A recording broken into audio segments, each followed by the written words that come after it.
천장 형광등의 차가운 빛이 그의 망막을 찔렀다. 박서준, 38. 대한민국 IT 산업의 심장부 테헤란밸리에서도 가장 빛나는 별이라 불리는 사내. 그가 이끄는 AI 개발팀 넥서스가 야심차게 준비한 차세대 인공지능 코어의 최종 시연회가 바로 오늘이었다. 성공이라는 이름의 괴물이 그의 목을 조이는 듯 숨막히는 긴장감이 온몸을 짓눌렀다. 책상 위에는 밤샘 작업의 흔적인 빈 에너지 드링크 캔들이 산처럼 쌓여 있었고 그의 눈은 토끼처럼 붉게 충혈되어 있었다. 아내 윤지수의 얼굴을 본 지도 까마득했다. 그녀의 따뜻한 음성 대신 서준의 귓가에는 코어의 알고리즘과 투자자들의 날카로운 질문만이 맴돌았다. 괜찮으세요, 팀장님? 결혼 5년차, 한때는 같은 곳을 바라보며 웃었던 아내 지수의 목소리에는 이제 걱정과 서운함이 뒤섞여 있었다. 그녀는 남편의 성공을 누구보다 바랐지만 그 성공이라는 재단에 부부의 시간이, 아니 서준 자신의 삶이 통째로 바쳐지는 것을 원하지는 않았다. 서준은 대답 대신 마른 세수를 했다. 괜찮지 않았다. 가슴 한 구석이 텅 빈 것처럼 시리고 이유 모를 통증이 망치처럼 심장을 두드렸다. 하지만 그는 멈출 수 없었다.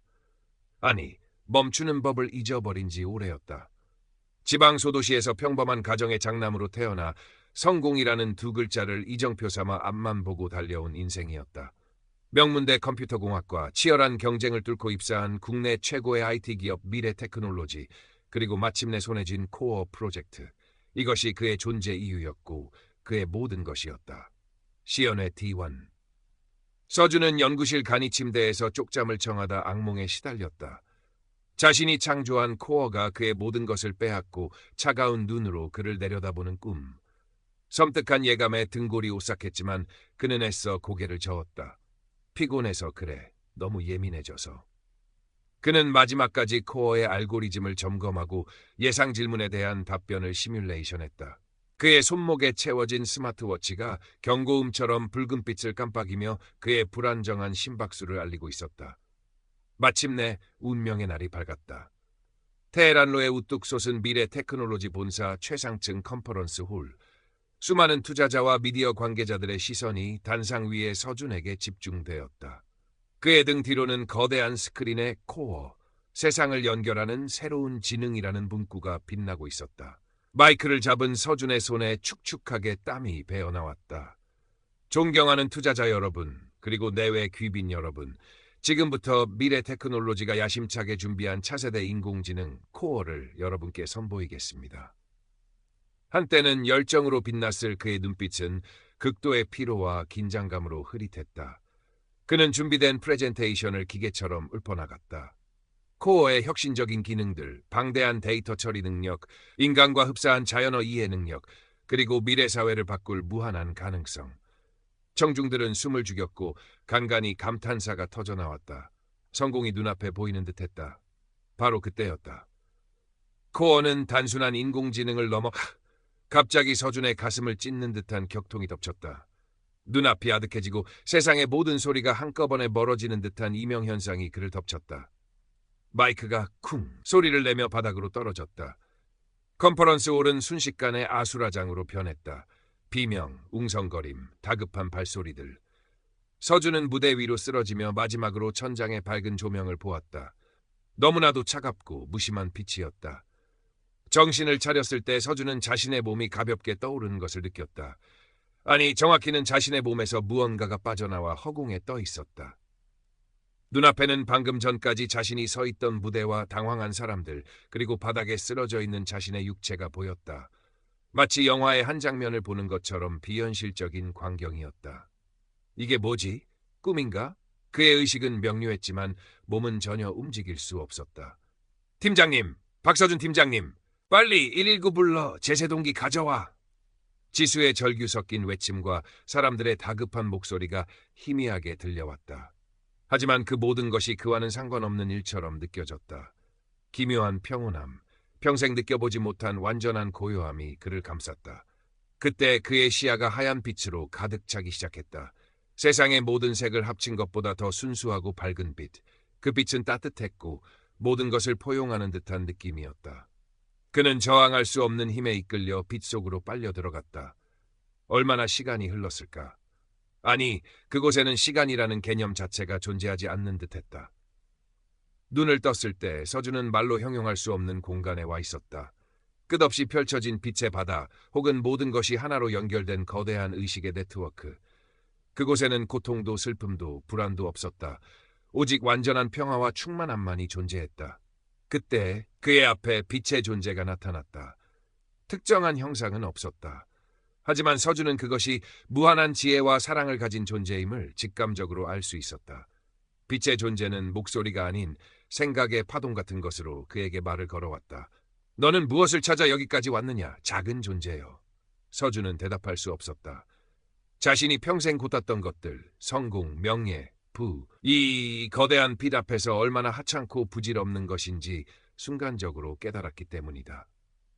그의 삶이 파노라마처럼 눈앞을 스쳐 지나갔다. 밤샘 코딩, 치열했던 경쟁, 성취의 기쁨, 그리고 그 뒤에 숨겨진 공허함. 그는 자신이 만든 AI 코어의 복잡한 네트워크 구조도 결국은 이 거대한 연결의 일부에 지나지 않음을 어렴풋이 느꼈다. 모든 것은 보이지 않는 끈으로 연결되어 있다. 빛의 존재의 목소리 혹은 생각과 그의 영혼 깊숙이 울려 퍼졌다. 가장 중요한 것은 그 연결을 깨닫고 사랑으로 관계 맺는 것이다. 기술이 아닌 마음이, 소유가 아닌 존재가 너를 자유롭게 하리라. 메시지는 짧았지만 그 안에 담긴 의미는 우주처럼 광대했다. 서준은 자신이 왜 그렇게 오랫동안 공허했는지, 무엇을 놓치고 살았는지 비로소 알 것 같았다. 그는 눈물을 흘리고 있었다. 현실의 육체는 없었지만 그의 영혼은 분명히 울고 있었다. 후회와 참회, 그리고 알 수 없는 감사함이 뒤섞인 눈물이었다. 그때 강렬한 끌어당김과 함께 그의 의식이 현실로 되돌아오기 시작했다. 빛의 세계가 멀어지고 차가운 병실의 공기가 느껴졌다. 삐, 삐, 단조로운 기계음과 함께 누군가의 다급한 목소리가 들렸다. 돌아왔어요. 심박 돌아왔습니다. 의사의 외침과 함께 서준은 격렬한 기침을 하며 눈을 떴다. 눈앞에는 하얀 가운을 입은 의료진과 눈물 범벅이 된 지수의 얼굴이 보였다. 지수는 그의 손을 잡고 오열하고 있었다. 여보, 괜찮아? 서준은 한동안 아무 말도 할 수 없었다. 임사 체험의 기억은 너무나도 생생해서 마치 두 개의 현실을 동시에 경험하는 듯한 극심한 혼란에 빠졌다. 그는 몇 분 동안, 혹은 의학적으로는 9분 동안 죽어 있었다고 했다. 9분. 그 짧은 시간 동안 그는 우주의 비밀을 엿본 것만 같았다. 퇴원 후 서준의 삶은 완전히 달라졌다. 밤마다 빛의 존재가 남긴 메시지가 꿈결처럼 찾아왔고 세상 모든 것이 예전과는 다르게 보였다. 더 이상 야근도 주말 근무도 하지 않았다. 회사에서는 그의 이런 변화를 이해하지 못했고 중요한 프로젝트에서 그를 배제하려는 움직임이 노골적으로 드러났다. 동료들은 그를 걱정하거나 혹은 맛이 갔다고 수군거렸다. 그는 정신과 의사 김현우를 찾아갔다. 김현우는 40대 중반의 차분하고 지적인 의사였다. 처음에는 서준의 이야기를 임사체험 후 나타나는 일반적인 심리적 외상 반응이나 극심한 스트레스로 인한 해리성 기억장애의 일종으로 판단하려 했다. 하지만 서준의 진솔한 고백과 그의 삶의 태도가 실제로 변화하는 모습을 지켜보면서 김현우는 자신의 의학적 지식만으로는 설명할 수 없는 무언가가 있음을 인정하지 않을 수 없었다. 서준 씨의 경험은 참으로 특별합니다. 어느 날 김현우가 말했다. 의학적으로는 임사체험이라고 불리는 현상들과 유사점이 많군요. 하지만 중요한 것은 그 경험이 서준 씨에게 어떤 의미를 가지며 앞으로 서준 씨가 어떻게 살아갈 것인가 하는 점이겠죠. 서준은 닥치는 대로 책을 읽기 시작했다. 뇌과학, 심리학, 양자물리학, 동양철학, 심지어 각종 종교 서적까지. 그는 자신이 경험한 것을 객관적으로 이해하고 싶었지만 그 어떤 이론도 그의 체험을 온전히 설명해주지 못했다. 연결, 사랑, 존재. 빛의 존재가 남긴 단어들은 그의 머릿속을 맴돌며 그를 더욱 깊은 고뇌로 이끌었다. 아내 지수는 그런 서준을 멀찌아 지켜보았다. 처음에는 남편이 정말 이상해진 것은 아닌지 덜컥 겁이 났지만 시간이 지날수록 그의 눈빛이 예전의 날카로움 대신 깊은 슬픔과 어떤 평온함으로 채워지는 것을 발견했다. 그리고 무엇보다 그는 이전보다 훨씬 더 자주 지수의 눈을 바라보며 대화를 시도했다.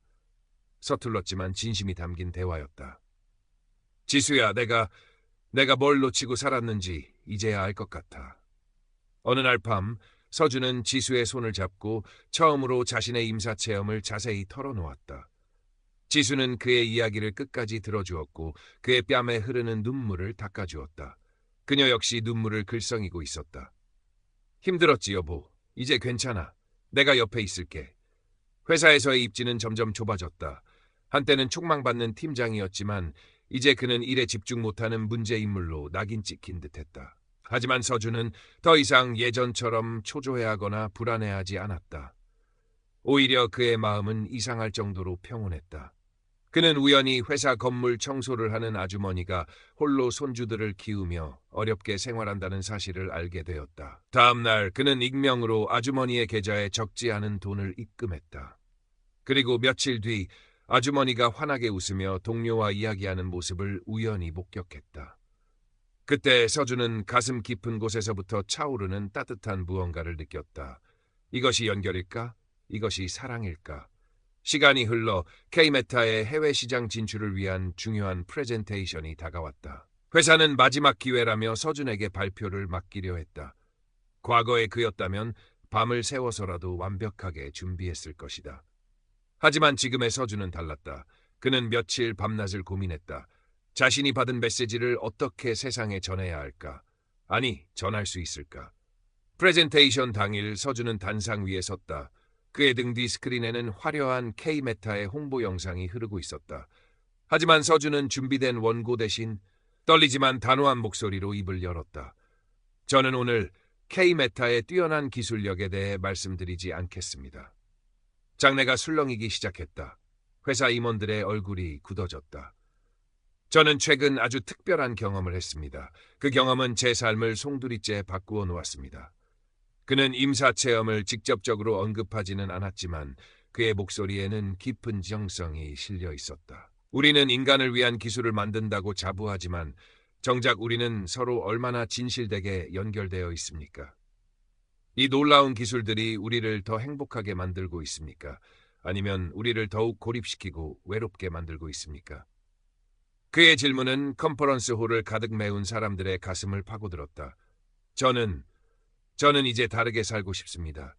더 많이 연결되고, 더 많이 사랑하고, 기술의 화려함 뒤에 가려진 인간 본연의 가치를 찾고 싶습니다.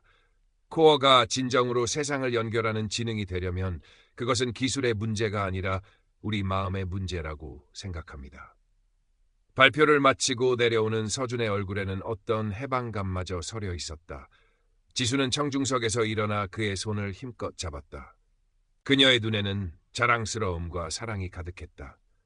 김현우 의사도 멀리서 그를 향해 희미하게 미소 짓고 있었다.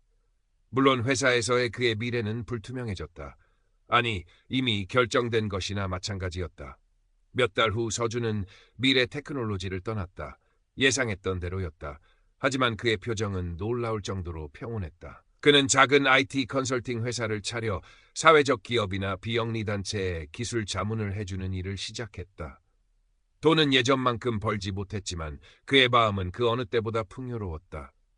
그는 자신의 임사 체험을 글로 기록하기 시작했고 김현우 의사의 소개로 비슷한 경험을 한 사람들과 소규모 모임을 만들어 서로의 이야기를 나누고 위로를 주고받았다. 그의 이야기는 아직 세상에 널리 알려지지 않았지만 그와 연결된 사람들의 삶에 잔잔한 파장을 일으키고 있었다. 어느 늦은 가을 저녁, 서준은 지수와 함께 노을이 붉게 물드는 한강공원을 걷고 있었다. 강물은 말없이 흘렀고 갈대숲 사이로 부는 바람은 그의 뺨을 부드럽게 스쳤다. 그의 손에는 더 이상 최신형 스마트폰 대신 오래된 철학책 한 권이 들려 있었다. 여보, 후회하지 않아? 지수가 문득 물었다. 서준은 지수의 손을 잡고 희미하게 미소 지었다. 아니, 전혀. 오히려 이제야 진짜 내 삶을 사는 것 같아. 그는 저 멀리 반짝이는 도시의 불빛들을 바라보았다. 한때 그 불빛 속에서 성공을 향해 질주했던 자신이 있었다. 하지만 이제 그는 알았다. 진정한 빛은 저 화려한 네온사인이 아니라 사람들 마음속에 숨겨진 따뜻한 연결과 사랑이라는 것을. 빛의 존재가 남긴 메시지는 거창한 구원이나 초월적인 계시가 아니었다. 그것은 바로 지금, 여기, 우리 일상 속에서 서로를 이해하고 작은 사랑을 실천하며 살아가는 것의 중요성을 일깨워주는 아주 단순하지만 가장 근원적인 진리였다. 서준은 앞으로도 계속해서 그 의미를 탐색하며 살아갈 것이다. 세상은 여전히 복잡하고 문제는 끊이지 않겠지만 그의 마음속에는 흔들리지 않는 작은 등불 하나가 켜져 있었다. 그 등불은 그 자신뿐만 아니라 그와 연결된 모든 이들의 길을 비추는 희망의 빛이 될 것이었다. 강물 위로 부서지는 석양처럼 그의 새로운 삶은 이제 막 잔잔한 아름다움으로 빛나기 시작하고 있었다.